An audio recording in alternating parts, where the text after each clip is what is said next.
Just a couple of guys, a couple of microphones, and a heck of a lot of know. It's Football on the Know with Jim and Joe.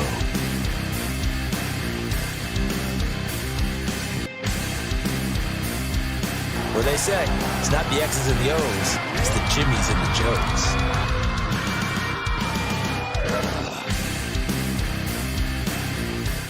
All right, what's going on, everybody? Welcome to another episode of Football on the Know. I'm Jim McPhee, alongside of me is Mr. Joe DeCapita. Welcome back again for another edition of Football on the Know Show. Woo. Ready to go. We're excited. Listen, seems like a short week. Now we know what teams feel like when they're playing football, and then they got to go back at it on Thursday. Right. It's a short week for us, Joe. Right, it's been a short week for us as well. You know, if you happen to miss it, as Monday Night Football, we were live on location at 605 New Scotland Avenue in Albany, New York.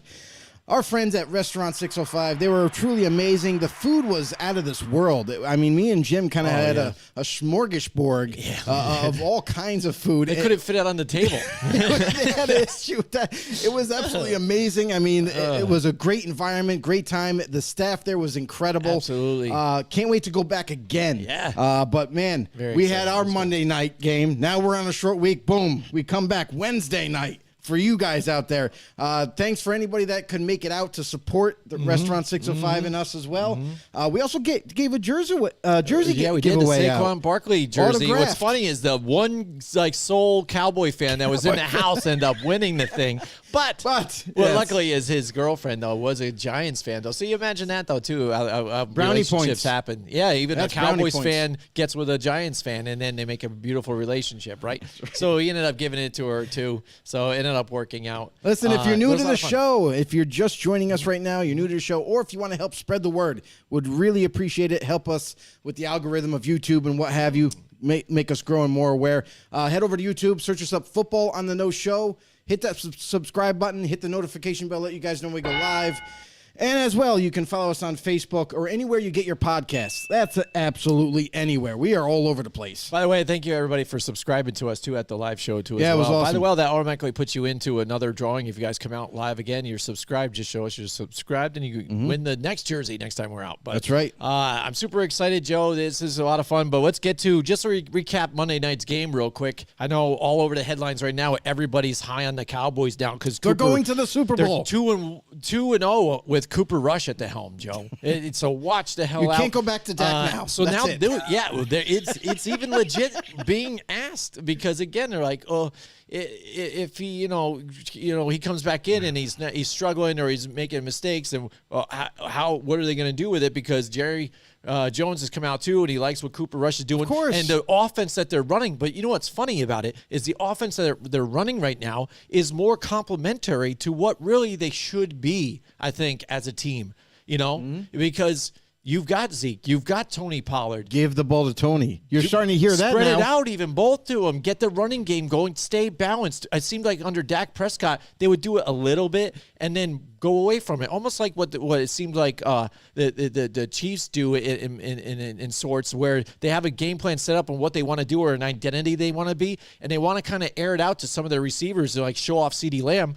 I think stay balanced. You got those two running backs back there, ground and pound a little bit. It loosens it up, and then it gets those guys open. And then your CeeDee Lamb is going to get out there and get his catches and still be a well-working offense that really didn't punt very often and stuff. So they did pretty well against the Giants. But, again, Giants, they came down to earth, I think, in this one too as well. They are who we thought they were. And if you look at it, we're talking about receiving core. Look at the receiving core that the Cowboys have, even without their tight end Dalton Schultz there.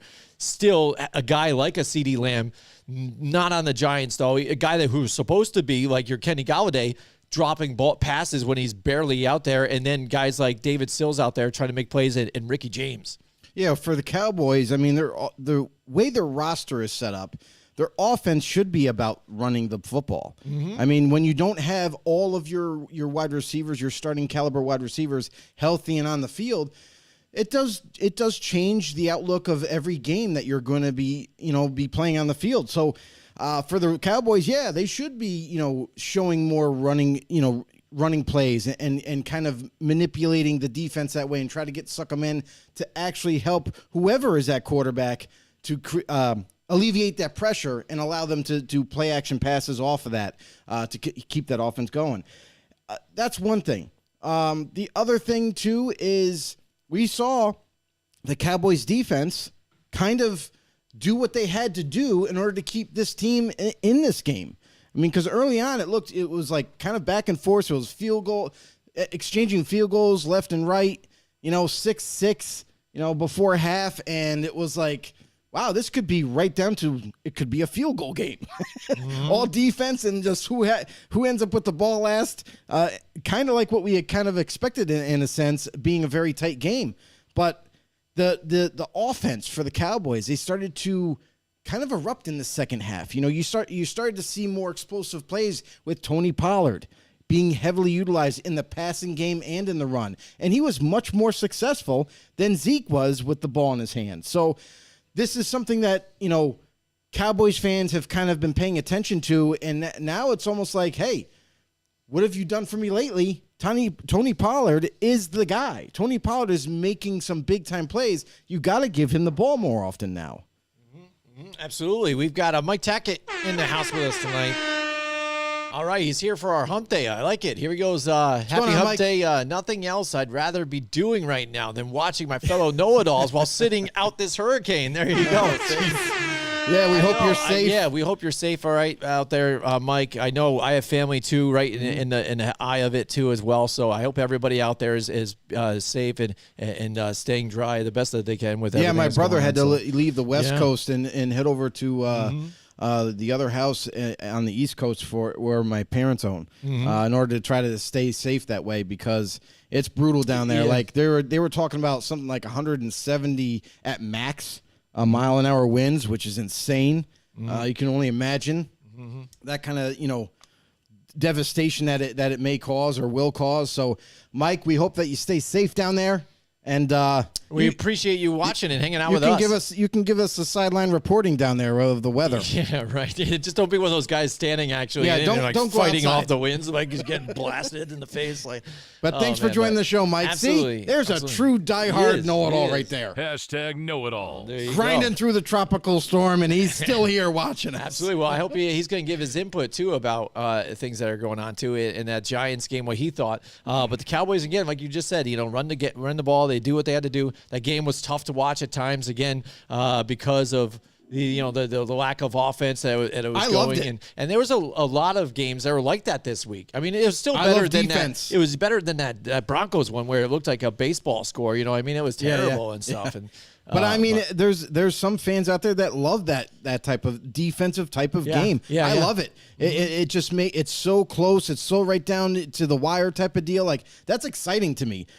Some people might be boring. But, I mean, there was plays being made. Oh, yeah, it was just not high scoring. Right. So, I mean, I'm down with that. I'm cool. Yep. But as far as that goes, for the Giants now, I know a lot of people are like, oh, well, they got their first loss. Now that the Cowboys beat them, so now they're not any good anymore. No, I don't think that's where we should be. The narrative should be spun.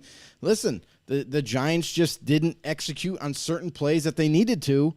And that's ended up being the reason why they lost. Like, Saquon Barkley looked really good. Oh, yeah. I mean, running the really ball, nice. catching the ball in the backfield. The defense sometimes made mistakes, though. Whether that be coverage-wise or they just were lack of pressure. They weren't able to get to Cooper Rush quick enough to disrupt him. So, I mean, I think all in all, I mean, the Cowboys just made a few more extra plays than the Giants did. Right, and Evan Neal didn't really have a very good game either. So he was getting pushed over a little bit. I mean, the thing with Evan Neal, Lawrence was getting his though too. It was wild to see DeMarcus Lawrence have nowhere too. Because I mean, Micah Parsons early on started to get some stuff, but then they locked him up. I think when they started hitting some double teams on him, but that opened it up for other guys to get. I mean, especially when DeMarcus Lawrence left the game, that was the big thing. That helped too. Then you only had to concentrate on Parsons. But Evan Neal is naturally a left tackle, and he's playing right tackle. That's very different for a guy. Of his stature. Like, I thought for sure when they drafted Evan Neal that they were going to move Thomas over to right tackle and see how that worked out. But who knows? He's going to get better. He's not a slouch. That's for damn sure. Yeah, and for Thibodeau's first game out, again, Still learning the ropes a little bit, getting used to the speed of it, I think, too. He's a rookie. Getting locked up. So he's a rookie. But yeah, it was a good game, though. We went down to the wire, even though with some of the miscues that happened. And at the end of the game, too, oh, man, the slip by Sills just ruined it because the Giants had a chance to drive down there, and I think they had the momentum, too. But then, seriously, right after that, then out of nowhere, the ghost happens to Sterling Shepard and torn ACL just like that. So he's done now. Again, and now a free agent next year, maybe he just calls it quits. You know what I mean? So, or we'll see what happens. You know, I don't if think he does. so. But I think we'll just getting the constant injuries. You know, he's got to think about it. You know what I'm saying? But we've got Paul Matty's in the house with us tonight now too. He's there from Playa Linda Beach. How are you doing down there, Paul? Stay Playa safe, Linda, brother. I forget exactly where that's located. Isn't it up north more? I think near that way. I can't recall again. You're on the West Coast. I hope you're doing okay. All right, Mike Tackett, who gets moved first, Pollard or Saquon? Buffalo needs a running back. They equally need help in up front. I think Jerry loves Zeke and isn't going anywhere, and Dallas wants a king's ransom for Pollard. If the numbers can be right, I can see New York Giants dealing Saquon. I don't think either team deals those running backs, to be honest with you. Listen, the value for running back is no longer there like it used to be. So, I mean, Tony Pollard is as successful as he's been in limited fashion. I think Jerry Jones is one of those type of guys where, like, he likes to be greedy. If he can have two really good running backs, he's going to keep them both. Unless you're willing to give up, just like you said, Mike, a king's ransom, he's staying in Dallas. And as far as Saquon Barkley goes, yeah, so far he's been healthy. So far he's been very, efficient and able to have some success now back with the Giants. I don't think he's going anywhere. I mean, if you were to move on from Saquon, what's the backup plan for a running back? You don't have one. You got someone might say, oh well, Matt Breida could be the answer. Well, not really. Matt Breida's had his fair share of injuries as well. Like, he's not the most healthiest running back and most successful running back. Yeah, he's had some success, but he's not Saquon Barkley. So I think Saquon Barkley, I think Tony Pollard, I think they stay in their respective teams and nothing changes. All right, Paul Matty says they're having a hurricane party in Florida right now. So that's what they do, I guess. See, the Floridians, they're built different. You know what I mean? And they know this is going on. They know how to handle it. They board up their windows, do their thing, and they're like, screw it. This is going on. Let's have our party in here. Now, if only New Yorkers were like this when we have, like, he's thinking the blizzards, let's do it. You know, let's have a blizzard party, right? Let's board up and have a party. It'd be very different if you have a school bus coming at your head. I think that'd be very different. Right. He says, why isn't there a hurricane game going on in hurricanes? They play games in the blizzard. That's probably the reason. They don't want to see palm trees decapitating anybody. Fucking serious right now? Oh man, yeah, I mentioned that. But I like the the thoughts are unraveling. The ideas are spewing I like it, out. though. Yeah, why not? You know, let's do it. Let's You see wanna what be- happens if it does. Well, they throw the ball and the ball goes out of the stadium. They're like, If you claim to be a real There goes that man one. and play football, well, you haven't seen nothing yet until you've played in a hurricane. Yeah, nice. All right, but yeah, again, it's a rough going here for the Giants and Cowboys. You don't get there, but now you got the Philadelphia Eagles leading the division at 3-0, and then you got both the other two at 2-1. So we'll see what happens It's moving a fight forward. for second right now. Yeah, and then you've got the Commanders. They are what they are. So, all right. Carson so Wentz. Yeah, That's all I absolutely. gotta say. So, getting to Mike Tackett's comment, though, too, again, I think I'm kind of on Joe's side here with you, too. I mean, it would be nice for them to maybe try and move somebody, but again, what's the asking price? They already know how you've been treating Zeke. So, I mean, what value would you get out of that? Saquon, You're not gonna get maybe value. the best upside, but maybe with this new regime that they have in there, they're utilizing Saquon. He is the guy. Maybe they do buy in on this whole thing because it's a nice weapon that they have for a team that is really desperate for weapons right now. And identity, and maybe this is the identity they want to do because they've showed you this season that they are willing to run the ball no matter what, and it's been successful. And the offensive line, no matter what, lacking in pass protection, has been doing great in run blocking. You know, something that we noticed too is like it's not always about the tackles. The interior of that offensive line looks so weak, and we saw that's what it is. We saw Micah Parsons.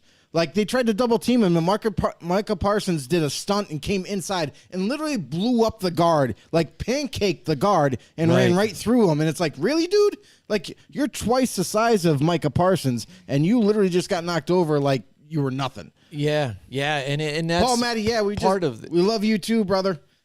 Nice. It's okay to participate in the show drunk. Absolutely. We actually do a show dedicated to that stuff. That happens at the end of every guys. year. I put the guys over in my Facebook group. Nice. Oh, thank you so much. What was I saying now? Oh, yeah, the interior. The interior, Bredesen was already there, but again, you go grab a free agent here to try and fill those gaps with I can, and that's not working out. So maybe, again, another offseason where they can draft. They already got their Evan Neal. They've got, Andrew Thomas from the previous bookend tackles. Yep. Get another guy in there of their choice that could work out. And again, you're not paying a good ransom, King's ransom for it. Some of the money's coming off the books as well. Is that you can go into free agency right now, and if you're able to kind of he likes the bald head and goatee, Joe. Thank you, appreciate it, brother. Thank you. You have here we go. But what I'm saying is, like, there are older, like mid-30s, maybe even later 30s, like close to 40. Mm-hmm. There's veteran offensive linemen that you could get right now that are probably better than what you have currently. Mm-hmm. It's just an age thing for teams sometimes, or an injury thing. Like, look at Jason Peters. Mm-hmm. He just got signed by the Cowboys. Yeah. And that guy's like 37 years old, like 38, maybe even older than that. Mm-hmm. And he just got back to help out with the Cowboys offensive line. Which you helped, could easily go into free agency right now, grab one of these older veterans, you sign a 1-year deal. It's not going to be anything crazy. It could be for veteran minimum because these guys are just looking to play at this point. Mm-hmm. That's something that a lot of more teams I think should go towards because – plus, we got all these crazy injuries starting to rack up. We just heard Joey Bosa is going to be out for some time. Mm-hmm. Herbert is banged up. Not to say that they're going to replace Herbert, but I'm just saying, like, just to give examples, like there's some big names out there that are getting heavily injured or at least out for 4 weeks or more. Mm-hmm. And what's the issue of bringing in a veteran player to kind of help fill that gap in the meantime? You know what I mean? While they're out, when they come back healthy, then you could. I mean, you could cut them if you wanted to, but if they're playing so much better, I mean, why not? You not only improved your roster, but also you improved your depth on the team. Right, and I was looking at the free agency list out here of wide receivers and stuff like that because the Giants, I think, are teed up to maybe grab somebody quick to help with this depth. But I was also looking even at tight ends because, again, early on in the offseason, we talked about the injuries that they had, and at one point they only had one tight end on the roster. And that was before they even got Tanner Hudson. But there's Jared Cooks out there, you know what I mean? And a couple other guys, again, that were decent. Eric Braun, you know what I mean? Guys like this that were like, that could definitely help out any of these teams. And the interesting thing is, like, a guy like Eric Braun, like the biggest pet peeve that a lot of fans had or critics were like, oh, well, he's not consistent catching the ball. Mm-hmm. Well, that was all proven wrong when he was with Pittsburgh. Mm-hmm. Pittsburgh, I don't know what happened there. Like he just he was balling out over in Pittsburgh, and for now, all of a sudden, he's a free agent. Not only, and he's not that old; he's still kind of fairly young. You could bring him in. I understand, like some teams love that like dual threat type of tight end where a guy can block but also receive. But sometimes you're just going to have to go with the guys that make plays. That's like an Eric Braun, like a Jared Cook who happens to be older, but definitely could still help out an offense, could get in there and create some big plays down the football field. So those are all options, and they're good options. I just don't, as a fan, we don't ever claim to know everything, but the thing is, like, we've studied this game long enough that we know by adding like a veteran like that, it could boost the morale on your team. It could boost the offense or the defense, depending on who you get. And kind of give a spark to that team. Well, a veteran that knows what they're doing. We watched Hudson this past Monday. Let a free blitzer go right through and take down Daniel Jones easy. Just totally missed the assignment altogether. I don't think a Jared Cook, things like that, is going to miss that type of thing. No, Jared Cook is not a blocker. He's not, but he at least would chip and go out like he was probably supposed to. Jared Cook might get hurt. Yeah, he might. He doesn't block. But you've got a few of those guys out there, and Jimmy Graham's out there too as well. Paul Matty, he said UGA had the best tight ends in all of football out there. So yeah, right now they're looking red hot too. Boom. Yeah, Georgia Bulldogs, their tight ends are nasty. Yeah, absolutely. And then he says, real men O-linemen drink a shot of whiskey at halftime. It's true. They There you do that go. in the locker rooms. That's more like a beer, but I don't have a Close enough. shot. I don't have a sound for a shot. What shot? What'd that sound like, anyways? It would be very short. Like, go. It says, come party with me in Florida. Yeah, let's go right now, Joe. Let's get down. Let's go. Let's pack up. We'll be right down there in a few we hours. will sometime. We're telling you, man. We have family down there, whatever. You communicate with us. Say what's good time for you, and then we'll figure it out. You know what I'm saying? Maybe we'll do a Christmas in July, or go down for Christmas into Florida where it's usually nice, or something like that in December. Whatever you want, man. We'll figure it out. We'll get the group together. It's a posse. You know what I'm saying? We'll do maybe we'll get a rental car, drop in one spot, and then we'll drive through and we'll record the whole thing. Like on the road, and we'll go pick on up. The road we're gonna with the stop at Mike Tackett's house. Bang, bang, bang, bang. And to say, hey, Joe. Surprise, Paul. Mike, come on. We're here. Jump in the car. We're going to pick up Paul Matty. You know what I'm saying? Then we go to Paul Matty's house, and then we start ringing the doorbell. Like, Paul Matty, come on, get in the car, and then we just hang out. It'd be a lot of fun. Great story. Yeah. You like that story? All right. He goes, I'll take you on an airboat and hold gators. Oh, nice. Exciting. We'll have to definitely record that then, Joe. That'd be a lot of fun. What do you think? Absolutely. Yeah. Especially if one of us gets mangled a little bit too. That's always good. That'd be right? even a better story. Yeah, that's good. People like to watch that stuff. A good massacre. He's mangled. He won't be on the show next week. All right, so let's get to some NFL news, Joe. A little bit. Some of the stuff that's kind of came out this week, I think, that we didn't get to touch on Monday night when we were covering. We just kind of our reactions from Sunday's games and previewing Monday. But after week 2's blow up. With even though they won the game, but Tom Brady's acting immature on the sidelines, freaking out with his anger. That's not new. Throwing tablets all over the place, busted one. So now the NFL has come out and said, "Hey, listen, now I'm calling out all 32 teams. We're calling out all 32 teams. If we see you guys breaking any of these tablets, you guys are going to get a massive fine. We're tired of this crap." And all because Tom Brady did it. Like, why didn't you just go and fine Tom Brady for doing it? Yeah, it should be like a player versus. Why isn't this something? But it's also sad that this is happening, right, Joe? Because we even saw last week when this past Sunday, when Buffalo Bills, they lost in the end of that game just because of mishandled ball management, whether it be Josh Allen or not. They panned to the camera right there at the offensive coordinator in the booth, and he's freaking out and breaking the tablet and everything. I'm like, come on, guys. You're grown men. Well, we don't know for sure if the tablet was harmed to the point where it cracked the screen. Well, there is an investigation ongoing I'm sure it can't right now. Talk for itself, though. That, either, right? that they're looking into that whole incident. It looks pretty bad, but maybe he's going to get off with just a slap on the wrist.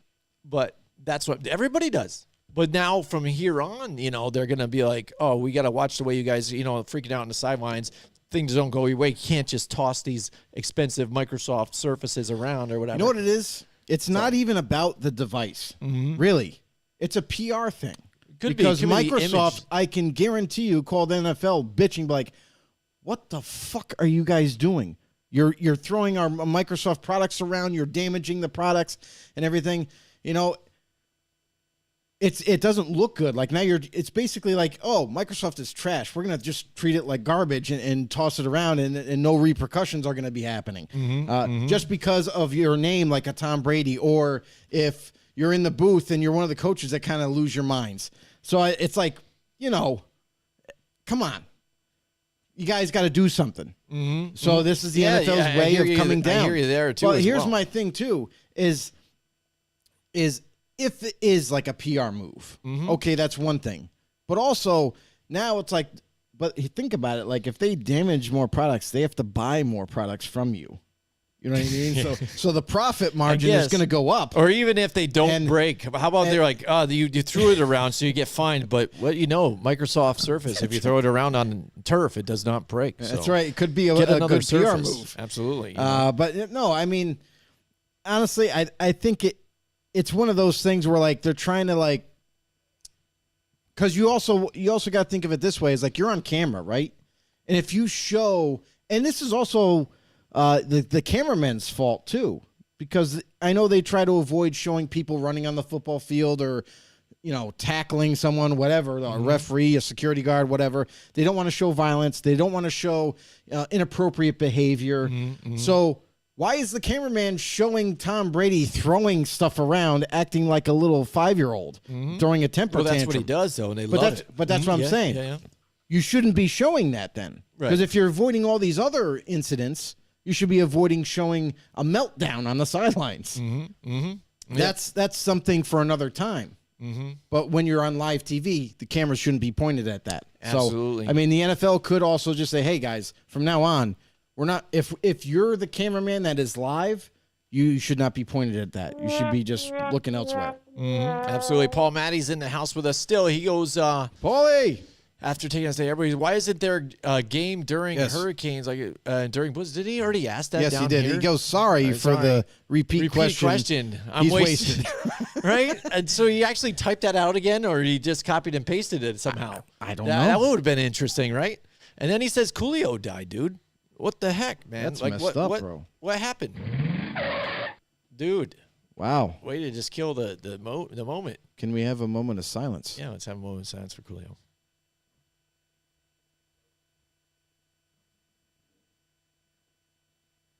Okay. Yeah, Coolio, man. Wow. That's shocking. You know what I mean? I That's wonder how it sad. happened or something like that. But I remembered him, and his music and stuff, and he was big for a moment in the 90s. With the Fantastic Voyage and what was that movie with Michelle Pfeiffer? With the spend the most of our lives living in the gangster's paradise. I forget the name of that, but. I think that was the name of the song. It was the name of the All right, song. so Tom Brady again, flipping out again. But again, why not find him and then tell everybody else moving forward that you got to do this. This is what they're going to do. But the fact that they have to come out there too and say, hey, you guys stopped acting out like this, and we're going to fine you guys for this. That's right. All right, Shame dude. on you. All right, and anyways, then some other news out there. Joe, they finally decided to change the Pro Bowl.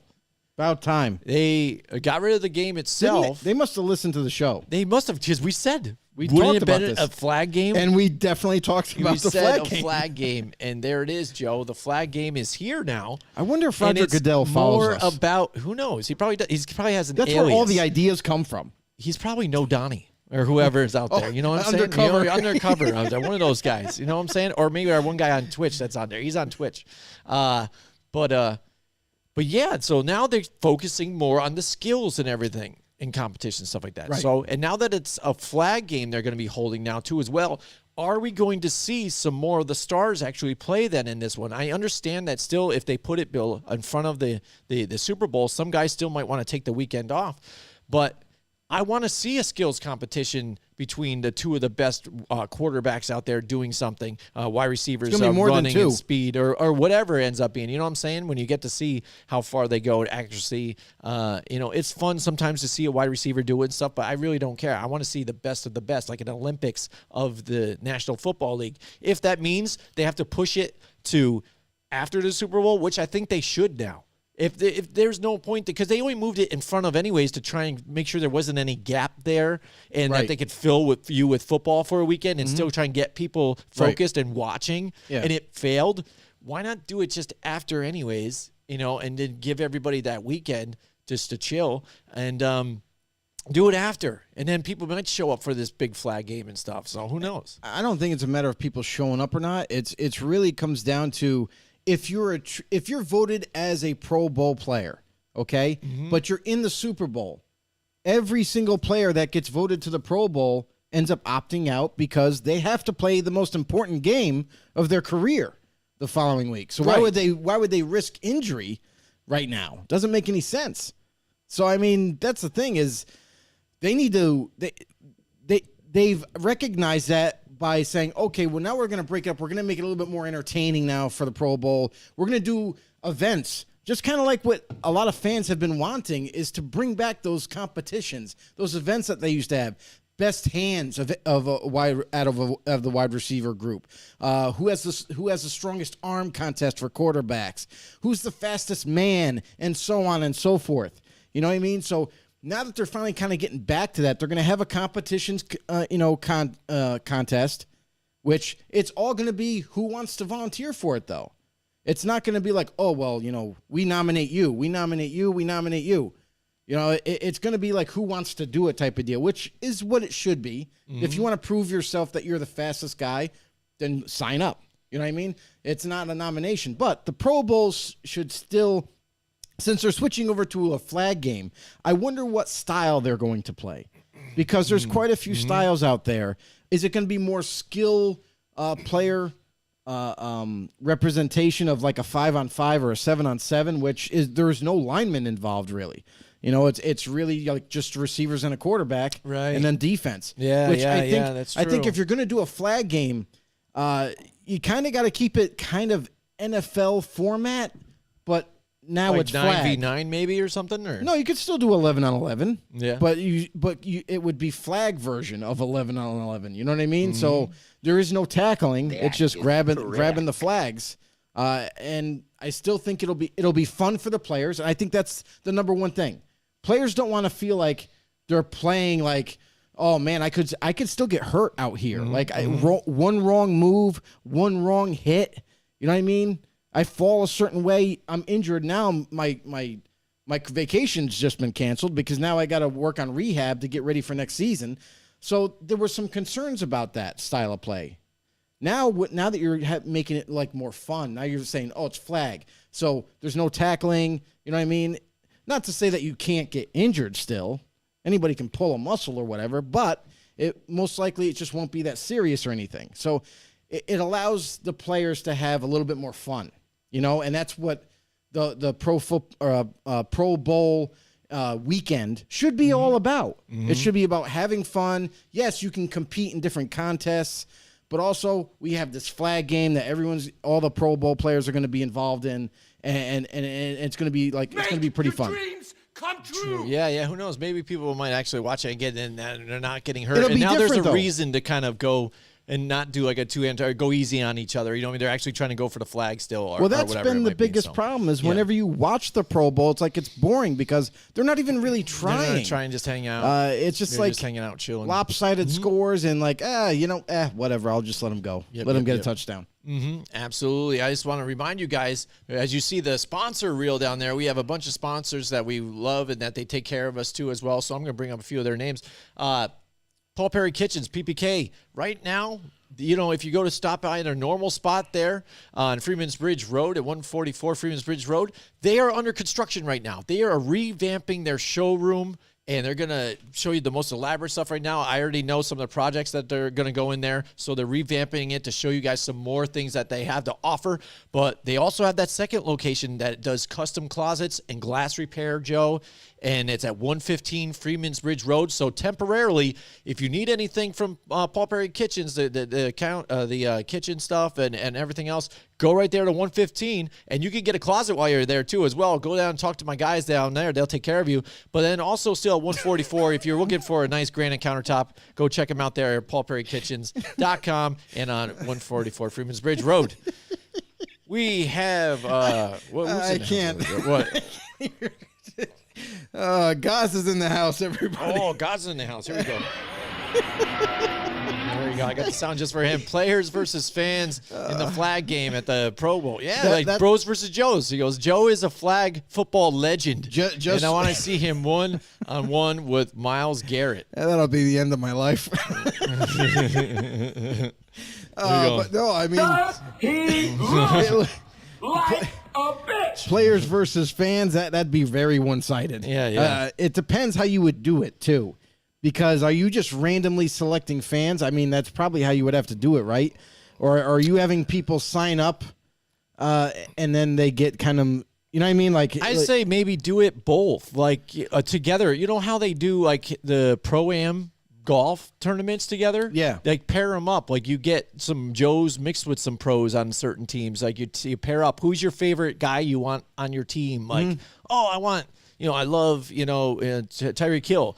Oh, he's my favorite. All right, cool. You get to be on the team with him or whatever, and this and this. Yeah, and then so you could line do. it up. I mean, you could have like a 9v9 type of format if you're going to do flag, and then you get to pick like let's just say 5 NFL athletes to be on your team, and then and vice versa. Like the players could pick. You know what I mean? Like There you go. Wait, how about this one? Cool. What do you think about this? Because they had the old timers game for the Baseball Hall of Fame and things like that. Yeah. How about an old timer? Because there's plenty of retired athletes out there that are trying to show you here that they still can play, and they still have competitive juices going on. Look at T.O. and Chad Ochocinco and things like that. Mm-hmm. How about an old-timers game where they all get together and try and play? I mean, that's probably got to be just as much as exciting as the way these Pro Bowlers are playing now, you know what I'm saying? I mean, with some of the things. I think, honestly, like that could be something that could be have a conversation for the NFL, because they could add – it doesn't have to be just one flag game. Right, it could be the Pro Bowl flag game, which would be like later in the day or at night, whatever they wish to choose.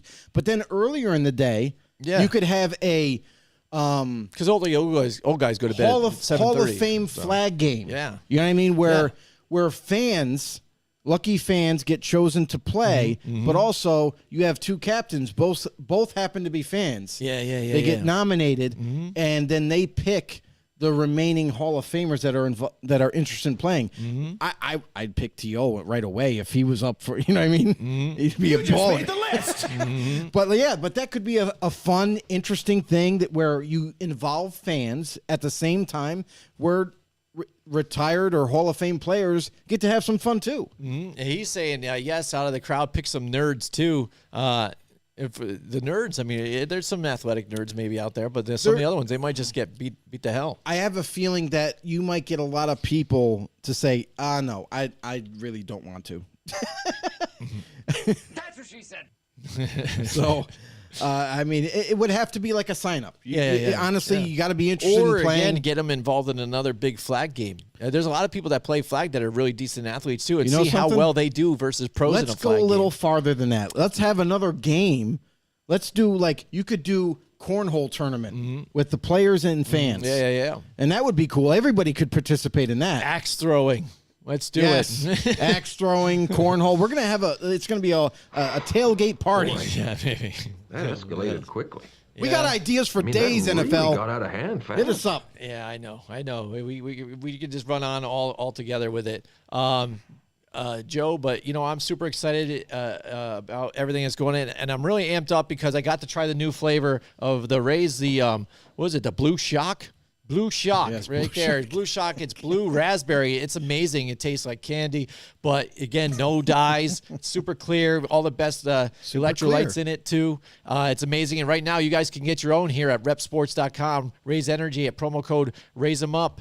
Right there, and then you'll get free shipping right there. Take care of your shipping. It's amazing. Well, you'll get stuff. 15% off. All right. If they do have a limited offer, then you might be able to get free shipping. But it that promo code is going to save you same at least $10. 15% off.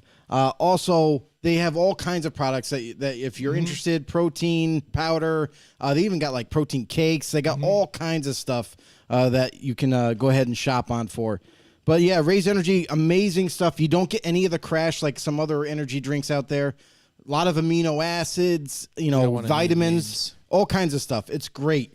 Absolutely. And one other thing, I was talking to Joe off the air here, and I want to put out this question to you guys out there watching and see what you guys think.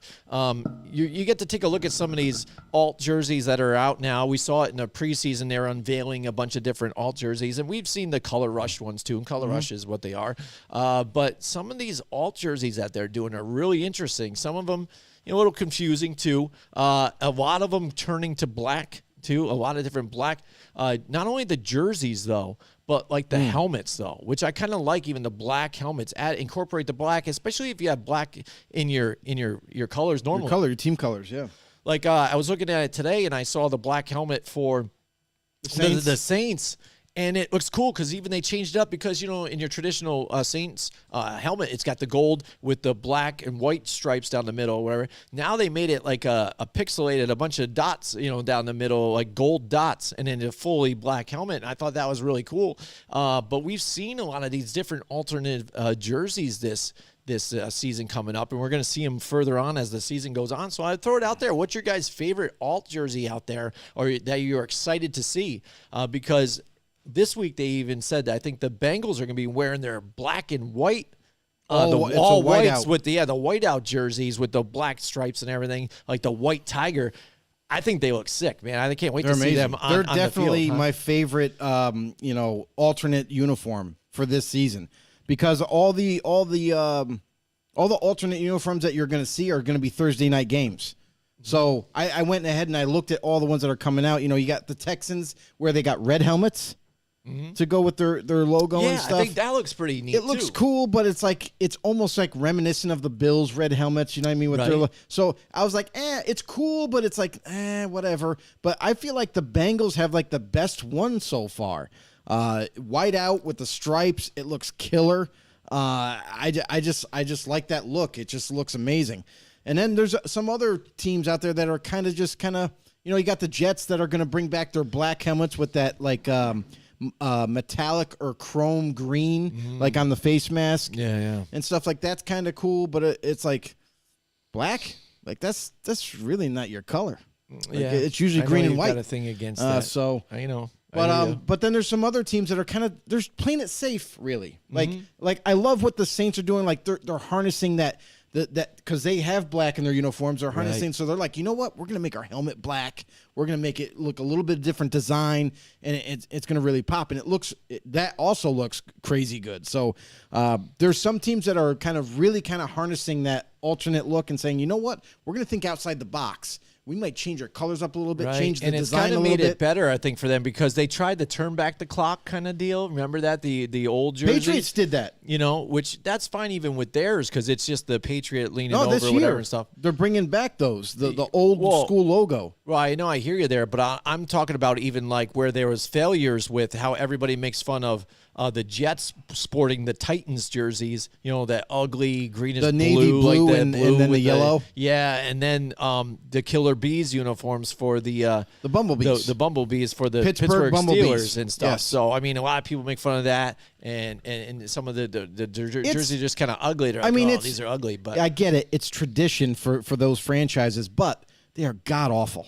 Yeah, and I think that now they're trying to grab the younger crowd a little bit too, and just kind of be like, yeah, you guys like what's happening in college, some of these different types of things. Man. Let's see how you guys like it in the NFL, and I think it'll be a big kind of thing for the NFL. I think a lot of people like it and like it, and that's another way, tell you what, to sell jerseys too as well. You know what I mean? Because just to get that different type of alt jersey, I mean, not only were they doing it with now they've got the Salute to Service coming out this next couple this month or so. The military uniforms. The military uniform ones and stuff that people will get, which is for a good cause and stuff too. But another different type of jersey, that we could maybe give away at the live show too, at your next Godzilla Media live show that we do, Joe. So you can maybe get one of those type of alt jerseys out there. But yeah, I mean, throw it out there. What do you guys think about the different alt uniforms? Let us know what your favorite one is. We'd love to hear that from you guys. We're about to get to the picks in just a little bit, but Joe, why don't you tell everybody about our friends? What's Mohawk Honda doing right now? Well, our friends at Mohawk Honda, listen, it's fall. Fall season is upon us. The crisp morning air, pumpkin muffins around, beautiful foliage that is just starting to break. We're not there yet. We're not to get the full-blown look at the foliage just yet, but we're getting close. And just like that, boom, fall is around the corner. The seasons may change, but one constant is the buying experience at Mohawk Honda, where you are greeted with a smile and treated with some fucking respect. The new vehicle inventory is ramping up too, with pilots, passports, and ridgelines. Listen, you need a four-wheel drive vehicle for this winter that's after fall, so make sure you get ahead of the game. Remember, this is the best time ever to sell your vehicle. They buy cars, and in the same cases, you may be able to sell it for more than you even paid for it, which is amazing. It's just another advantage you get from the #1 volume dealer in the Capital Region. General Manager Greg Johnson, the man, the myth, the legend, and his team of sales consultants are always available to help you in the buying process. And we have big news. Scott Moynihan, that's right, big-time Scott, is back at Mohawk Honda and bringing his 30-plus years of automotive experience with him.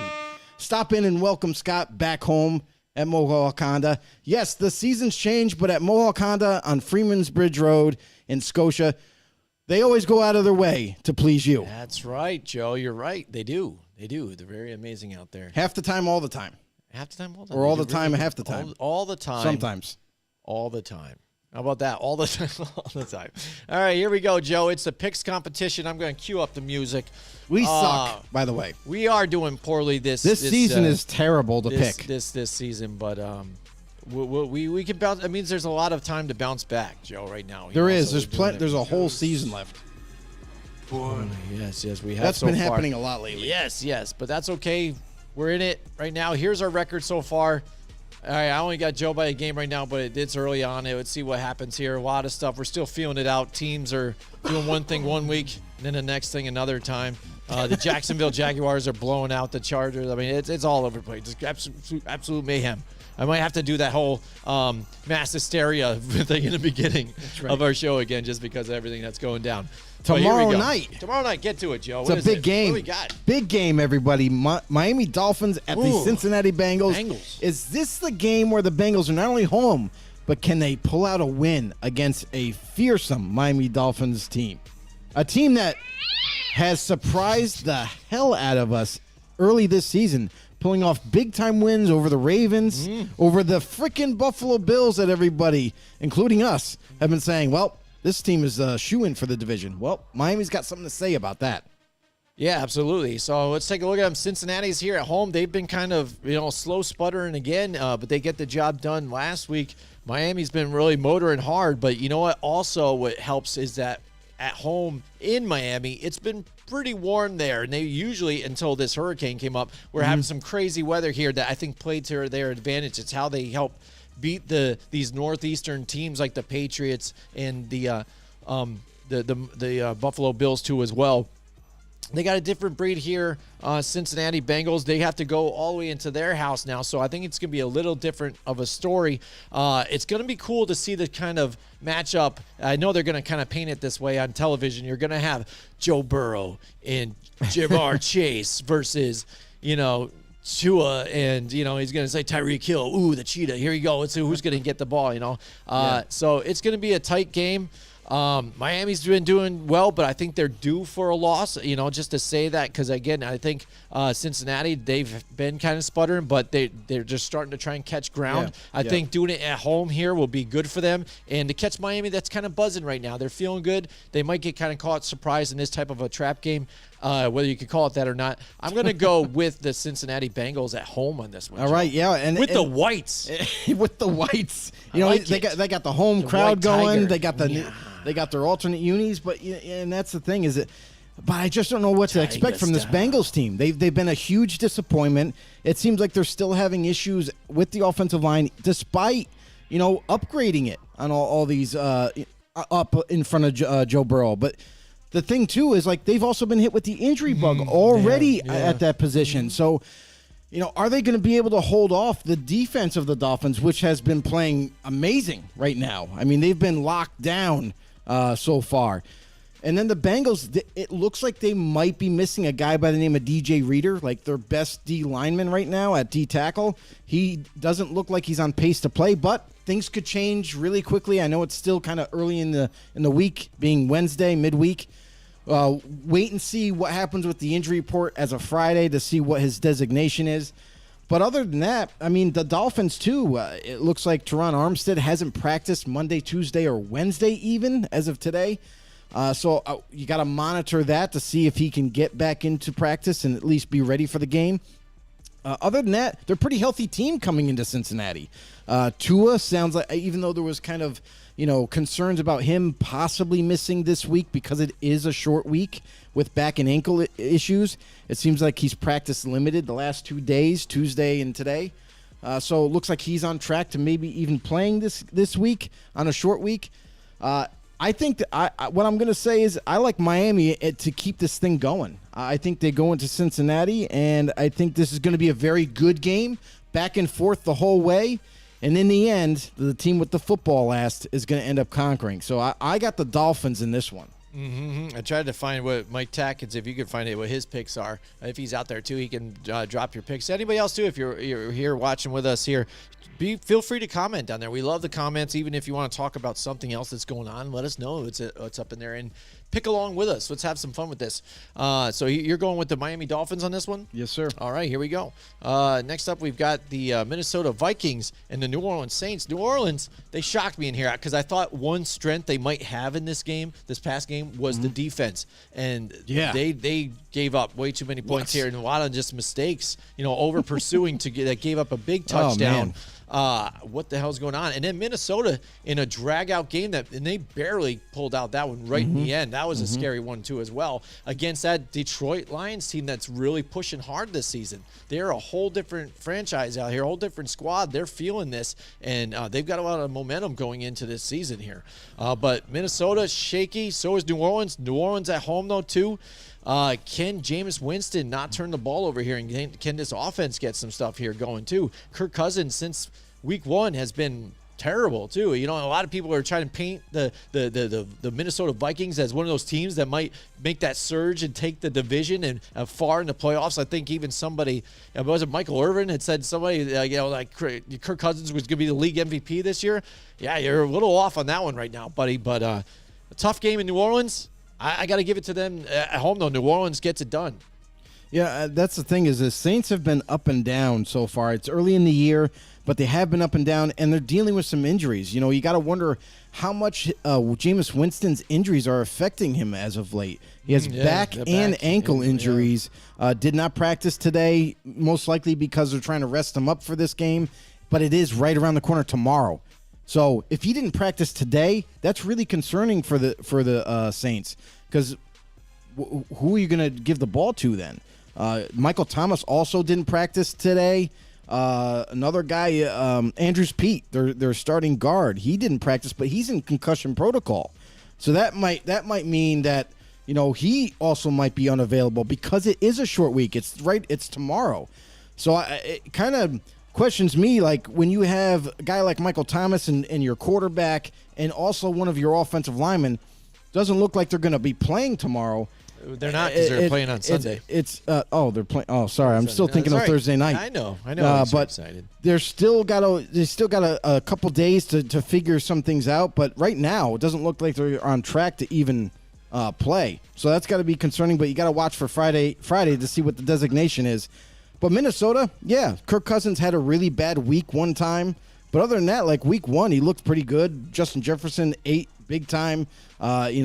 Dalvin Cook did his thing. The offense looked much improved. And then defensively kind of surprised me. It seems like Minnesota kind of figured something out with the new coaching staff and what they're able to do and what they're capable of. I'm going to go with Minnesota visiting New Orleans. I think Minnesota is going to end up stealing this game. All right, next up, we've got the Cleveland Browns and the Atlanta Falcons. Atlanta bounced back last week. Again, you were saying, we both were kind of saying, again, the way they've been putting up points is just, I just had a feeling about Seattle there at home, and they almost did it here. But Atlanta really pushed hard. Marcus Mariota looks like he's found a home there in Atlanta, and they're looking pretty good. In Cleveland, they're like a Dr. Jekyll, Mr. Hyde here for me with this team. What do you got here for Atlanta and Cleveland? For the Browns defense, not really worried about it. Myles Garrett is banged up, so I don't know if he's going to play in this one. Beyond that, the defense is pretty solid, but they do have some injuries in the linebacking core that needs to be resolved. Offensively for Cleveland, a lot of people were kind of laughing because of Brissett being the starter now that Watson is out until past week 11. But he's actually shown some grit. He's actually been able to command the offense and has made some nice plays for Cleveland. And on the other hand, Atlanta, it seems like they're still trying to find their way. Week 1, it looked pretty bad. Week 2, it looked a little better. And it seems like they're trending towards the right direction.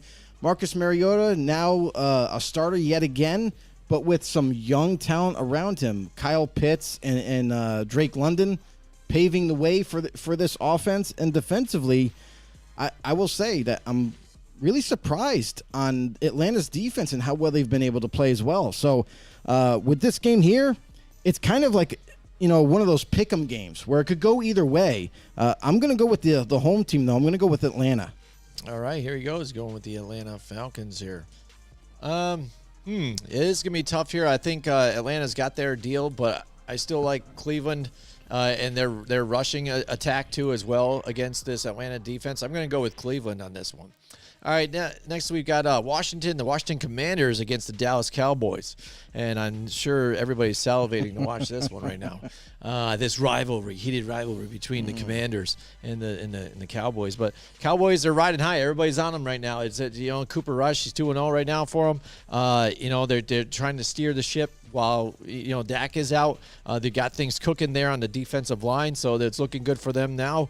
And having Jason Peters there that game helped them out, I think, in that running game a little bit too. Just having that veteran presence to where they had the young guy in there, and he was very leaky on the left side here, so that gave him a little bit more stability. He's kind of been there, and he could even throw that weight around, and he was always decent in that run blocking, and that really showed in his last game. And Washington Commanders, again, they're getting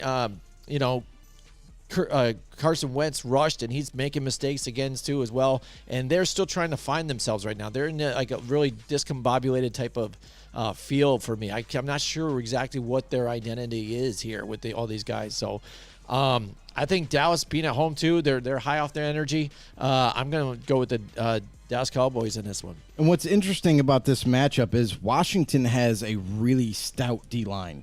Like, there's not a weakness across that front. For the Cowboys, their offensive line hasn't been the healthiest, but it seems like they're doing enough to get by. They signed Jason Peters, like we mentioned earlier in the show, and they're doing just enough. Cooper Rush, hey, he's the ultimate game manager. He's really kind of making the plays that are needed to be made at the certain times, and the Dallas defense is helping them win those games. Washington, though, I've been back and forth on this team like every single week. Like, what kind of Carson Wentz are we going to get? And after the abysmal defeat that Carson Wentz screwed up in a game, I just can't ride with Washington. So I'm going to stick with Dallas on this one, getting another win. All right, here we go. We got the Seattle Seahawks and the Detroit Lions here, Joe. Seattle, again, seems like they're doing okay for being a team that's in, even though they won't tell you that they're rebuilding or just, hit the reset button. They're still competing a little bit, but I just don't think they have the personnel enough even for what Detroit has been doing with the guys that they have. They have the fire, they have the charisma, and they were retooling last year, and now with that draft, the good things that they've done in the draft and then free agency too as well, and then again being on Hard Knocks, that they're standing behind their coach in the system. I like Detroit, especially at home. That place is going to be electric right now. Just going to be like Seattle when they're going to feel what it feels like, I think, when people go to their home. Right. They're going to go inside that dome, and it's going to be loud as hell. Those Lions fans are hyped up. They have something to be hyped up about with this team. I like the Detroit Lions in this one. Isn't it funny, though, because like Detroit has never been considered one of those loud stadiums to play in.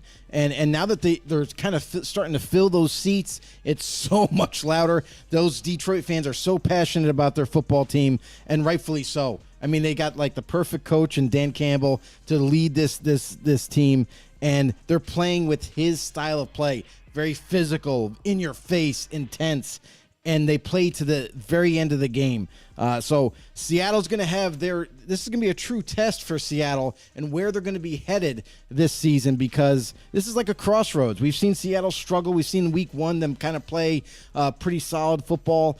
But one thing that I'll say about Seattle is, like, I'm a fan of their defense, not so much of their offense. They have running backs to utilize, but Geno Smith is just not the answer. And sadly enough, Drew Lock, who had an opportunity to take over the job, just couldn't get it done. So it seems like Seattle's lacking in that department. I love Detroit in this one. Not only are they home, but we've seen how competitive they are. And they've pulled out games before where you didn't anticipate it.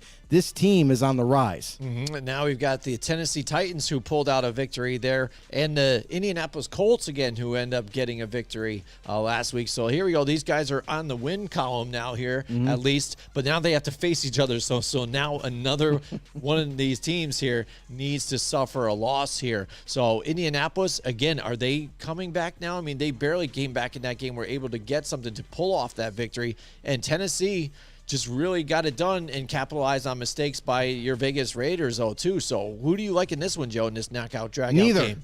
Neither. Oh, I know. I don't even want to pick this game. Is another tie? You think they suffer a second tie here now for the Colts? I mean, it could possibly be, but it's such a weird thing.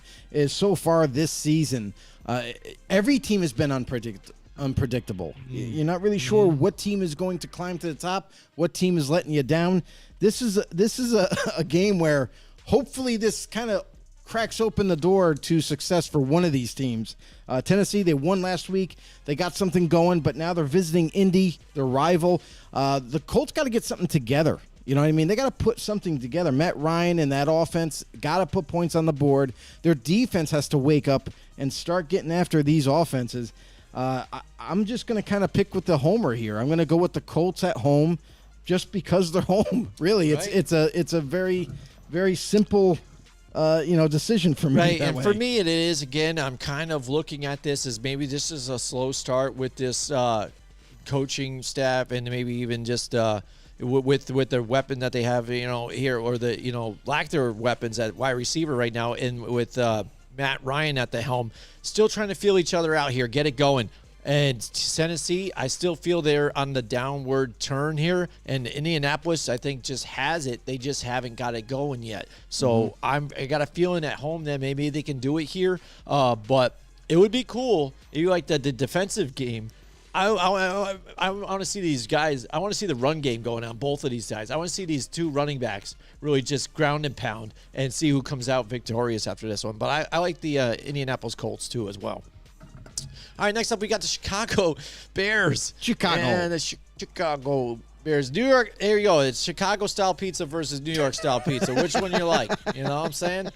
Yeah, maybe that way New York might win something here. But the Giants, again, they lose Sterling Shepard, down again, torn ACL. They look in shambles, pressured 20-some-odd times, 22 or 23 times this past Monday.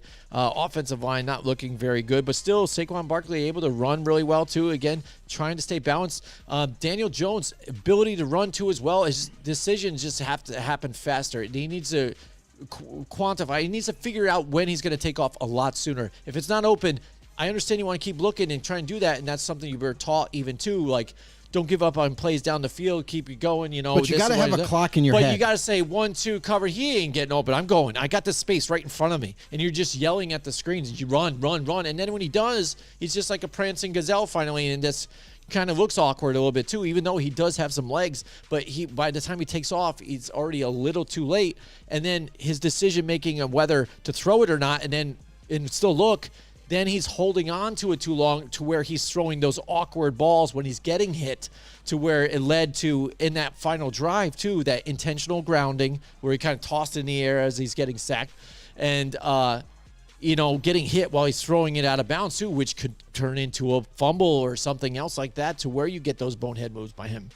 Yeah, so for the Giants, I mean, what I would say is that Daniel Jones just has to be coached up a little bit by Brian Daboll, because when the pocket does tend to break down for him and he has an escape route, Brian Daboll's got to get in his ear and just say, hey, listen, you know what? If you have an escape route and it's already been 3 seconds, just get out of there. Go. Utilize your legs. Get down the field. Get some yards. Even if it's only 3 yards, at least get some positive yards instead of possibly forcing a ball where you shouldn't have, or waiting too long and then you fumble the ball because it gets knocked out of your hand, or take the sack. So I feel like this is a great coaching moment for Brian Daboll, and to teach Daniel Jones to utilize his legs more often. And if he does that, if this offense could be putting up more points than just stalling out drives that way, I feel like this could be a good game where they could probably get back on track offensively and defensively as well, because Monday night when they played the Cowboys, I was kind of disappointed with what I saw defensively. Yeah, they were able to kind of slow them down early on in the first half, but then it seemed like the Cowboys made adjustments, and then defensively the Giants just didn't. So I think that's also has to be corrected this week. And to go up against a Chicago team, which honestly I didn't have any I wasn't as thrilled to see Chicago this year, even with Justin Fields coming back and being that leader, that he just seems like he's been taking this offense head on and has learned it from front to back of the playbook and is executing extremely well. So and with limited receivers, really, not big names. You know, you got guys like Aquemius St. Brown starting to make a name for himself. Darnell Mooney is starting to climb the ladder, so to speak. And it seems like they have a nice nucleus of young, talented weapons there. For me, even though they're going into New York, I like Chicago Bears just because there's uncertainty with the Giants at this point. When you look at how injured they are now, they lost Sterling Shepard, who is probably, you can consider him their number one, their most reliable targeted receiver who catches everything, and now you're going to fall on other guys. It's going to be a lot more pressure on the other younger receivers. So let's see how they can combat that. It's going to be a good game, though, I feel like. Yeah, and I think it's going to be close. The Giants, again, I'm not expecting from them anything out of the season. Last week on Monday here, or this previous Monday, we were riding off. We were hoping that they could do something here too, just because of the fact that the banged up offensive line of the Cowboys and the fact of having Cooper Rush there. But again, it's a team that's still trying to find itself, trying to build, and where it had these receivers that were brought there to do something, and they're just not, to where you're starting even fourth string wide receivers that wouldn't even find themselves on the playing field in any other team in the NFL. They're starting. Ricky James, Davis Sills, things like that. It doesn't make sense, and you know that there's problems there with the wide receivers. Not even just the injuries too. On top of it, when you think of injuries on top of it, why some of them can't make it on there, like Kadarius Toney and Wan'Dale Robinson. That's part of it too. So Giants, again, also picking against them has worked out for me too. They have been able to get some wins. So I'm going to go against them one more time, and maybe that can even change their fortunes again here. And I'm going to go with the Chicago Bears. All right, next we got the Jacksonville Jaguars, who pulled out an impressive win last week. Stomped the daylights out of the Chargers. And the Philadelphia Eagles, the high-flying Eagles right now, who dare they be one of the best teams, if not the best team in the NFL right now with the way they're playing, with Jalen Hurts running on all cylinders here. They've got the wide receiving core that we saw, that they built together here this past offseason, and that they've had to as well. And even on the defensive side, that defense really ripped roaring. That front end, you got your nice corners there too as well. Really running on all cylinders here. So is there anybody that can stop them? Is it the Jacksonville Jaguars and Trevor Lawrence? They looked pretty good last week. They're not, again, they in a press conference, they were like, oh, how do you feel being talked about? You guys aren't usually talked about. How are you going to handle it? He's like, we don't want to be talked about, and we're just doing our thing. So who cares whatever the hell you guys say? And I like that point of view here too. But I think Jacksonville, again, trying to turn the corner of being one of those lousy teams. They've got, Peterson in there as the head coach. He's trying to get it going for them. So I think they're still building, where I think Philadelphia is built to win right now. So I'm going with the Eagles here at home. They're tough to beat at home too as well with those fans. That's the case too. Is like Philly's on an upturn big time. Like we saw them as being maybe possibly one of those kind of breakout teams, especially for this division. And so far they haven't let us down. Jacksonville, on the other hand, I feel like the offense hasn't caught up to the defense just yet. Because it's a new coaching staff, because there's new schemes being learned, it seems like the defense has caught on faster than the offense. Trevor Lawrence and company still kind of learning this new offense with Doug Peterson, and it is working out well for them, but they're not all on the same page just yet. Wait until they do, then they'll be much more dangerous. For Philly, there's really not a lot of injuries piled up on this team. Like, yeah, they might be a little banged up with A.J. Brown not practicing, but it's only because it's like a resting period for him. And a lot of the guys have already practiced limited, so it seems like everybody's on track to playing this game, Jacksonville and Philly alike. So I'm going to go with the Eagles since they're home and they're on that hot streak. Oh, man. Yeah, you go. So I'm down with that too as well. All right, we've got MF Gaming out there. So Jags in a blowout. There you go. We'll see. We'll see what happens with that. If that actually happens. Welcome, NFL Gaming. Right, NF Gaming. All right, there we go. That's what it is, right? Yes. All right, we've got New York Jets and the Pittsburgh Steelers here. Jets and the Steelers, Joe. And we're excited about seeing this game too as well, right? I talked to the owner of PPK. He said that he's a Steelers fan. Okay. And he asked me, he's like, "Oh, do you think our Steelers can beat the Jets this weekend?" And I was like, "Is that a serious question?" And I'm like, "I think anybody has a chance to beat the Jets." I'm like, "But what's up?" I think your offense is trying to get things going here. But the biggest surprise for me last week was the way their defense played. Even without T.J. Watt, they have enough special players there on that defense. I think they could have got it done last week. But what is it you're fearing here with the Jets? He goes, well, they're getting Zach Wilson back this week. I'm like, maybe if he can pull out a run, maybe escape some pass rush and pull out something here. But still a young quarterback that really hasn't had a whole lot of experience yet. I don't know. What do you think about this one, Joe? Do you think really he has something to fear here with the Jets? No, I don't think at all he's got something to fear with it. This is a team that's up and coming. Like they just haven't put everything all together, especially roster-wise. They're still rebuilding. They have some nice talent. Zach Wilson is part of that talent evaluation. He's in limited fashion, just like Jim mentioned, not a whole lot of experience. But he's had a few games where, like late last season when he came back from injury, he looked really good, actually. He looked on point, was decisive, accurate throwing the football, and making good decisions. And yeah, he got injured, missed some time, and you got to wonder too, like with Zach Wilson now making his return, how rusty is he going to be because he hasn't been able to practice for at least 4 weeks? Is he going to come back and is he going to be on point like he was before the injury, or is it going to have some residual effects going into this game, which is where that offense could spit and sputter and maybe even struggle at times?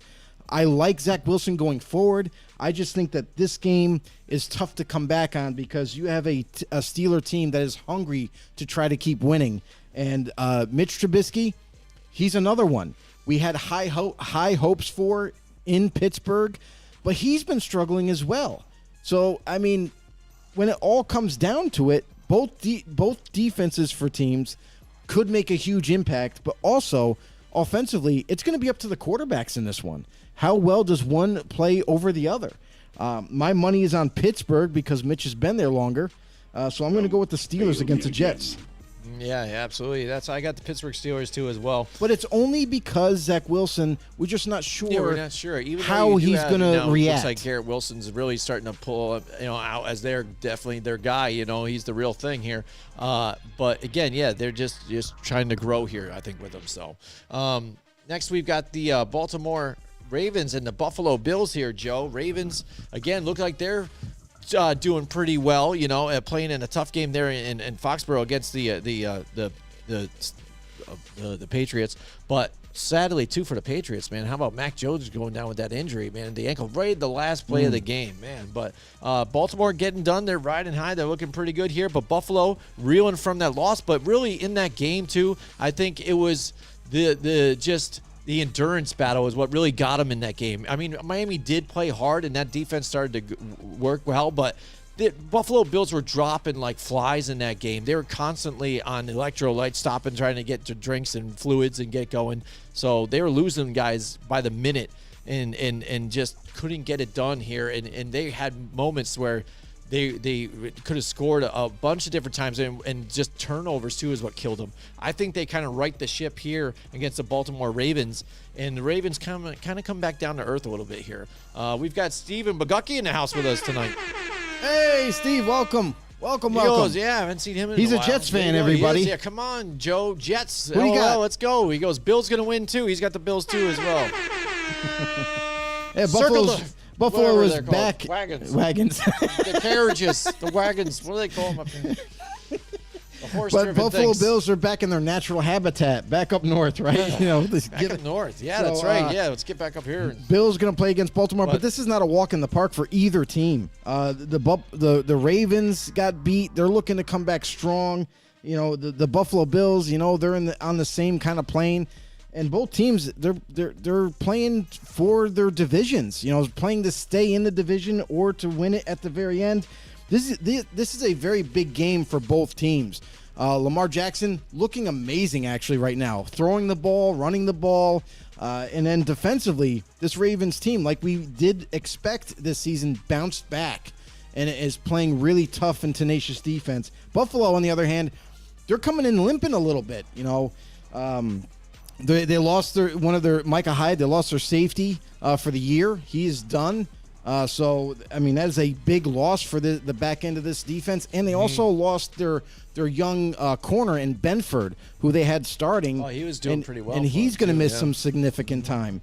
So it's like all hands on deck for Buffalo. They just signed Xavier Rhodes, a journeyman veteran corner now at this point, hoping that he can kind of fill that role.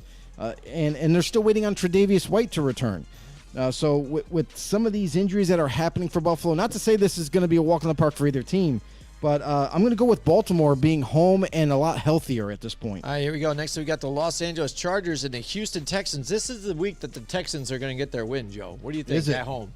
I don't know. I mean, this is a tough team. Like, yeah, the Chargers got beat last week, but that's not anything to say that they're going to just fall apart all of a sudden. Yeah, they got some injuries that they got to work through and what have you. They're used to dealing with that, though, right? You know, Joey Bosa done again now. So, I mean, but, you know, it's funny, too. You saw Justin Herbert, you know, you got the small fracture in his ribs and stuff, really aching in pain during that game here, too. But Houston, despite playing rough here, too, you saw how even in the end of that game, they could have came out with that victory last week. But, again, mismanagement of the game, too, as well, led them to a loss. So they're still, again, going through those growing pains, learning along here. And the Chargers, you know, this is probably the right time for them to play one of these type of teams. Yeah, I mean, I would just be concerned about Herbert and how healthy he's going to be for this game, because if you don't have your quarterback 100% healthy, or if he's hurting while he's playing, you know, that's going to affect the way he throws. It's going to affect his decision making. It's going to affect how long he stays in the pocket even. So they are down without Rashawn Slater too. He's another one that went down with an injury. Looks like he's going to miss significant time to the whole year. So this team isn't as healthy as they once were, and it's gonna play a part in this game. But I still got the Chargers winning this one, just because I like the coaching staff better, and I feel like even with the injuries that they have, I still feel like they're going to pull this one out. All right, next up we've got the Arizona Cardinals and the Carolina Panthers. These are two teams, too, that I just can't figure out yet. No, not at all. What's going on with these guys, you know? Because Arizona, you know, I did see maybe a little fall off with what they've done with some of the personnel that they have, but still competitive. And some of the times they show up, and sometimes, you know, they're playing hard and getting it done. But the Carolina Panthers, again, with the personnel that they have, I feel like they should be able to do some things. Baker Mayfield, again, looked pretty good this week, but again, weeks prior too, not really indecisive on games to where he's rolling out, doesn't see anything, and it's good to throw it away. I understand that, but it seems like even on some of the plays, giving up a little too early and kind of just kind of tossed it. It's like, no, it's done. Dead play, next play, you know. And they really got to thrive, I think, and use, you know, Christian McCaffrey and get him. He's got to be their way to the end, you know, to win the game. You know, it's all about how they're coached too. I mean, on certain plays, like, it might be just a dead play, so that's why he just throws it away early. No, I get you. But I do think that if he has an opportunity, he has legs. He should utilize them too. Like, if you don't see anything open, but you have an opportunity to even get a few yards, take it. Take what you can get. Take what they're giving you. That's something that I still feel like that Baker Mayfield is learning still. And like his counterpart, Kyler Murray, now in this game, he does take those advantages and will take off and make you run rampant as a defense. So the funny thing about the Cardinals, though, is this is not the team that we expected so far this year. And I know one player doesn't make a team, but you got to wonder, how important is DeAndre Hopkins with him missing from the lineup right now with a suspension? A.J. Green just got hurt. He's not going to play. You know, they're still waiting on Rondale Moore to make a return. He hasn't played yet this season. It looks like a lot of pressure is going to be falling on guys like Greg Dortch, who's kind of slowly made a name for himself early in this season. Looks like he'll be heavily used now at this point. You know, you don't have Green. Looks like Dortch is going to be the up-and-coming type of player. And because of that, you got to wonder how efficient this offense can even be. I mean, he struggled to this point, and now you lost more weapons.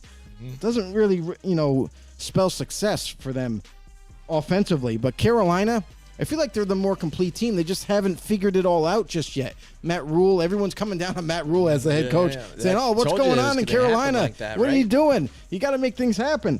I think Carolina kind of finds their way in this one. I'm going with the Panthers. All right, here. I'm going to go with the Panthers, too, as well. Again, because Arizona, again, I don't really get them. Not figuring out what's going on. Carolina, they let a couple off the hook here. Again, they're starting to right the ship, hopefully, and get it done at home. New England Patriots, I mean, if you got Brian Hoyer there at the helm, it's going to be tough against the Green Bay Packers here at home and Aaron Rodgers on the other side. I'm sorry. I know Joe's a Brian Hoyer fan, but he doesn't have enough juice, I think, to get it done here, no matter what kind of coaching Bill Belichick might be able to do here for these guys. I'm just going to go flat out and just say Green Bay on this one. I know New England, they're going to try and, stop, whatever their weapon might be. I know Green Bay is missing some weapons here on too, so I don't think exactly it's going to be a walk in the park, but they need to do what they've kind of been doing this season, run the ball. They know with the lack of weapons, in receiving, they got to do what they've been doing. Just use your guys there. I know Aaron Jones has been a little more effective than A.J. Dillon, but try and get them both again going, moving the ball around, wear out that defense on the other side, and score more points, though, too. I think Green Bay gets there, and then they kind of fall off in the second half. They become a different team that's very lethargic in the second half. Push on those points and keep it going and drive and close out games, because last week they almost let one off the hook when they clearly had the game in hand. And then, they, again, play a different defense that they were doing the whole game in that last 2 minutes to let Tom Brady drive down there and almost steal the game from you. This happens too often with the Green Bay Packers. This is one of these teams they need to go put their foot on the throat of these guys and squeeze them out. This game in particular is going to be the battle of Bill Belichick. I mean, he's such a great defensive mind, and you're starting to notice a lot of these younger defensive players starting to take to this defense, and we've noticed a dramatic turnaround for this defense and for this offense to not only stay on the football field and make plays, but also they're starting to understand what's being asked of them as players. That's what's turning this team they're a lot more competitive than week one than we saw. So coming into this game, I expect much of the same. They're going to be very competitive in this game. It's going to stay close. But Green Bay, the one thing that they were missing from the start of the season is they didn't have their tackles. Now Bakhtiari comes back. Elton Jenkins is back. Elton Lazard was missing. He's back. Randall Cobb is a veteran presence that Rodgers is very much trusting. And now you're starting to see younger players like Romeo Doubs carve out a notch in this offense, and Rodgers is starting to show trust in him. We saw him kind of flash a little bit in that Tampa Bay game, and I think it's going to keep continuing. I got Green Bay. Not only are they home, but also they're going to continue to play well. All right, here we go. We got the Denver Broncos, who did really well last week, too, here. And you get your Vegas Raiders here, Joe. Vegas, they've done me wrong every single time I picked them. I picked them every single week here. They need a win desperately against a division rivalry, too. So if you're going to get a win, these are one of your wins you want to get, because starting off at 0-3 right now, you just can get competitive in this division, and then anything can happen, because one of you guys has to come out of this division here. And where it's been tight, where now the Kansas City Chiefs end up losing, so they don't run away and have they're undefeated. So they do suffer a loss. So do the Chargers, and now Denver has pressed up there and kind of leapfrogged up into this moment. This is a way to bring them back down and bring them to 500. But Vegas has failed me so many times. My faith in them is just about depleted. I find your lack of faith disturbing. That's fine, Darth, but I think I'm going to go with the Broncos on this one, in hopes even that it changes the fortunes, you like that, of Vegas. Yeah, the Broncos look like shit. The Raiders look like shit. And this is a shitty game. Honestly, it's part of it for both teams. Part of it is because the new coaching staffs that have taken over, it seems like the players are having a hard time learning the offenses for both teams. The defense is different. They're not all on the same page. And that goes for both Denver and Las Vegas. It just doesn't seem like they're there yet. So because they both suck and the Vegas Raiders are home, I'm going with the Raiders. We're going with a tie? Oh, I thought you were going to say, I'm going with a tie. Man, should we pick a tie? Does that help? Does that still win? If we pick the tie, is that considered a win? If we pick the tie, I think you still lose. I don't know. It's a wash. It's a wash. It doesn't matter. It's still just a tie. Yeah. But what was I going to say here about the freaking Broncos? I forget. Anyways, the freaking Broncos. The Broncos. Nathaniel Hackett. This is how badly it is. The first couple they of weeks, hired an advisor. Yeah, he had to hire an advisor to help manage the team. And then even after it's it's an advisor to help him with that offense and the play calling that he's been doing. I hear you. Well, that's what I mean, because again, he's one of those guys. Even in that win last week, he looked lost. Like, Oh wait, we just won the game, right? I Did think we he was win? doing a Did we win? crossword He puzzle on just the looks sidelines. like he's scared shitless or something like that. He just doesn't. It seems like it's not clicking there. It's crazy. But here we go. We got the Kansas City Chiefs and the Tampa Bay Buccaneers at 8:20. I'm sure again when they scheduled this game, they saw amazing ratings here. Kansas City Chiefs, Patrick Mahomes, the two goats that were on, Madden last year or whatever. Here we go. But Kansas City Chiefs actually, it looked like to me they're playing better than what the Tampa Bay Buccaneers have been doing. At least offensively. The defense of Tampa Bay has been able to keep them in the games. God helping. For Tom Brady probably at least loves that aspect. This defense of the Bucs has been keeping them in games, but you see the difference. What a lack of an offensive line or lack of weapons does to a quarterback. Now you're seeing it happen to, unfortunately, like a 45-year-old Tom Brady at this point. I'm sure he doesn't want to be doing this. This isn't what he thought when he decided to come back to the NFL, was to come back and just take a pummeling like this. And now he's seeing it, and you're seeing what it does to you, and now he doesn't look very good, right? Everybody's like, oh, man, what's going on? This is what happens. And this can paint your whole narrative of your whole career if you're on a bad team or a team with a bad offensive line or injury-plagued wide receivers. But Kansas City going into Tampa Bay, this is still going to be a close game, I think, anyways, because the way this defense is going to play against Patrick Mahomes. But really, I like the escapability of Mahomes here compared to what's going to go on with Tampa Bay. I like the Kansas City Chiefs in this one. I don't know what to make of Kansas City. Honestly, they are another big disappointment in this division. For the most feared division that was hyped up all the offseason, they're actually one of the worst divisions right now. Kansas City could not beat the Colts. You got to remember that. Couldn't. But I mean, are the Colts maybe being who they are now? Who knows? They're still not even. And what's right funny there. is we saw Patrick Mahomes yelling with Eric Bieniemy too on the sideline too. How about that? Yeah, I mean there was some communication out calling plays. It seems like Patrick Mahomes did not agree with what was being sent in, and let Eric Bieniemy know about it on the sidelines. And maybe that's part of it too, is the reason why Kansas City's offense isn't top tier in the NFL just yet, is because they went through a little bit of change. No more Tyreek Hill, but now Eric Bieniemy might be calling plays that they once could execute very easily with Hill in the lineup. Now that he's not there, it's not all so easy anymore. The Chiefs defensively even have been struggling, and Tampa Bay, they've been struggling in protection for Tom Brady. Without now down to their third string center, it's really showing that teams are still able to put pressure on Tom Brady. It's affecting a lot of his throws.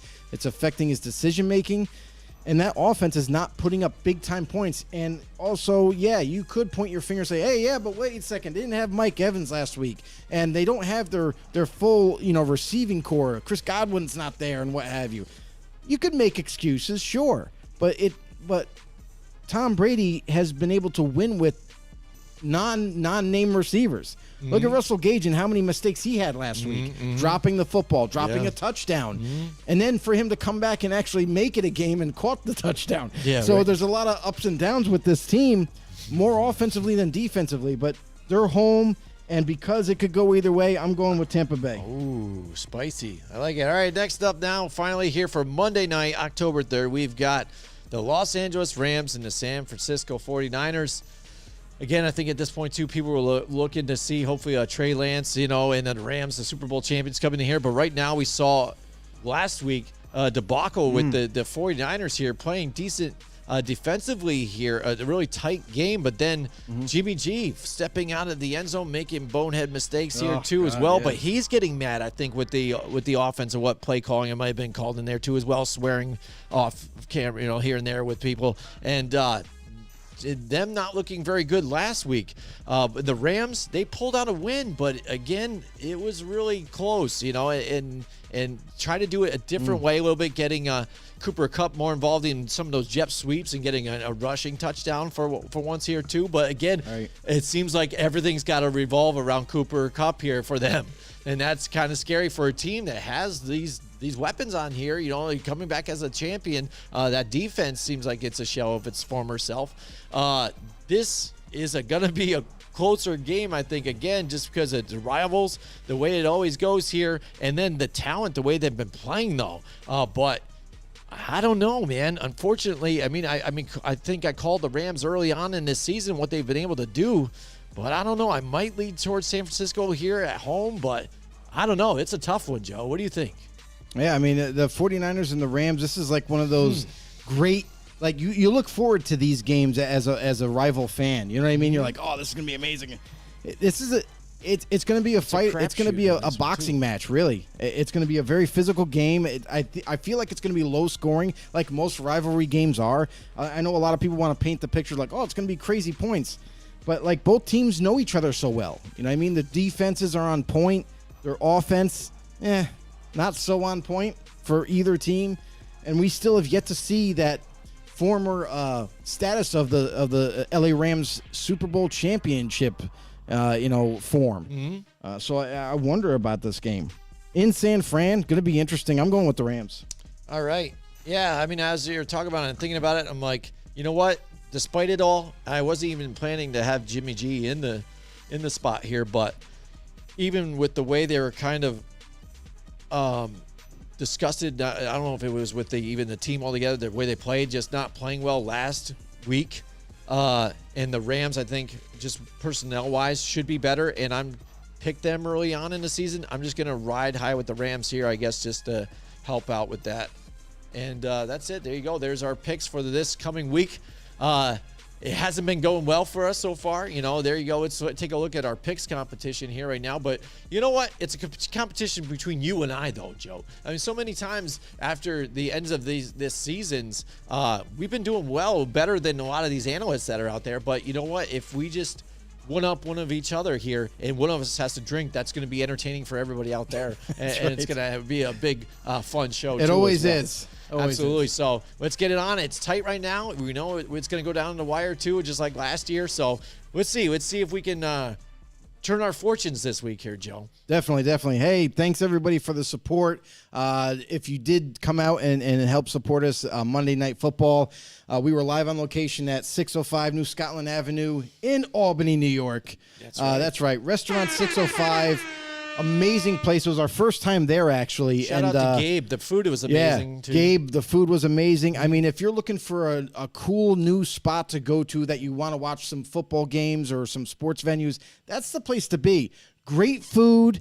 I mean, phenomenal in all kinds of food. They have food for everybody. It's global. They're tons of variety. Their menu is global. And also, like, great atmosphere. That's the place to be. Restaurant 605. Make sure you hit them up. Go ahead and have some of the most amazing wings that we've had in quite some time. What were they? Buffalo garlic honey? Buffalo honey garlic wings. Yeah, baked they were amazing. In the oven baked, yeah. But yeah, go say hi to our man Gabe there at Restaurant 605. He was an awesome dude, awesome host, and can't wait to do it again. Thanks to all the sponsors out there. PPK, Johnstone Supply, Mohawk Honda, you name it, we got it. Yep, if you're new to the show, want to help the show grow a little bit, we would much appreciate it. Head over to YouTube, search us up, Football on the No Show. Hit that subscribe button, the notification bell. When we go live, you'll get notified, as well as follow us on Facebook and anywhere you get your podcasts. That's right. Podcasts, all you listeners out there. I know somebody subscribed to our Spotify even over at the live show too as well, because they like the Spotify. So you can listen to us too as well, not just look. Keep your eye out and listen up when we go live at our next location, because you too could be part of the jersey giveaway that we have. All right. We'll see you guys next time. Join us next week from 8 till 10 Wednesday nights for more Football on the No with Jim and Joe.